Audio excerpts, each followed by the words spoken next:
We are riding up in the majestic hills of the Pine Ridge Reservation, where a young Lakota girl says she wants to show us the land she loves. It's so beautiful up here, isn't Her it? name is Louise Clifford, and she wants to teach us the poetry about Lakota silences. Everything's sacred. The sage, the sweetgrass, the dancing, the teepees, the horses, the buffalo.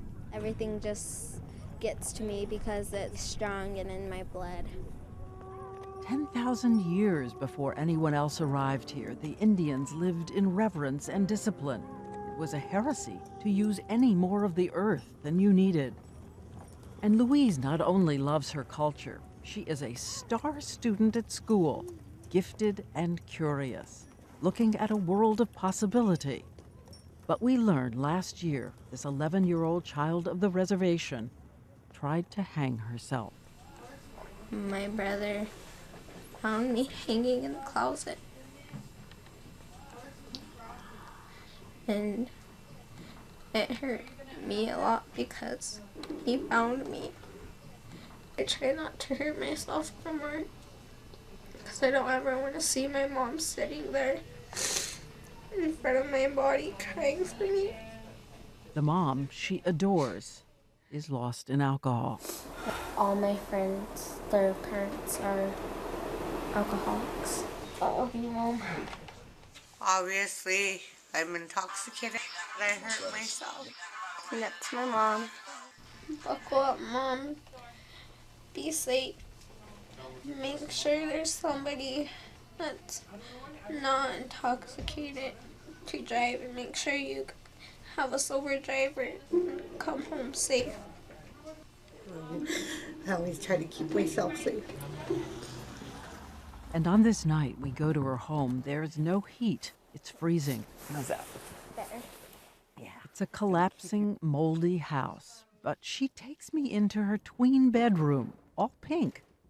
Her mother, who wants Louise to be happy, painted it with her. And we both put our handprints there on the wall. But it's too cold for her to sleep in here. She's afraid when she's alone. These, I have 3 shirts. They're the clothes I have here.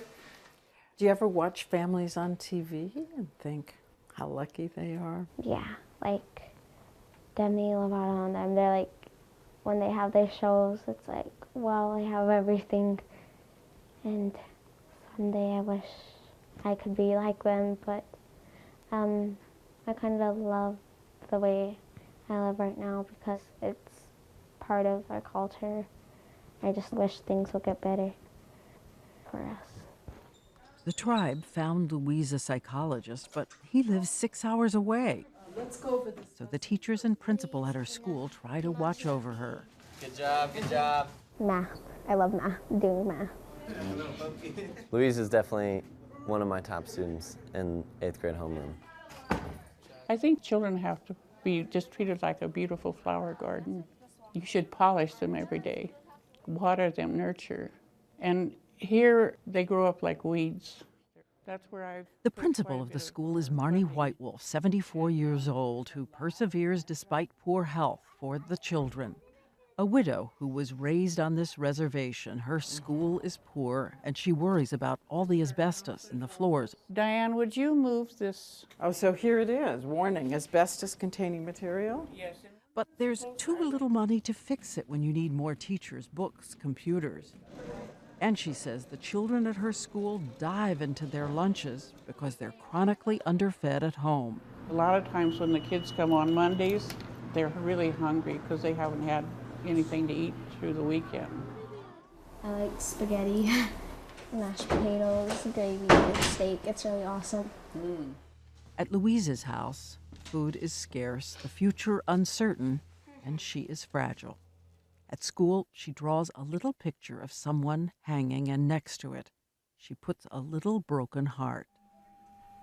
All wrestlers, get on the bus. And I'm usually really a strong woman, but I see so many children in such dire stress and circumstances, and we can't get the help. So Marnie, who's going to? Thank you for coming. Marnie Whitewolf and the school's counselors give Louise a prayer feather to strengthen her prayers, a little bag of marbles from the medicine man to represent her family, so she'll remember she's not alone. There's my mom here.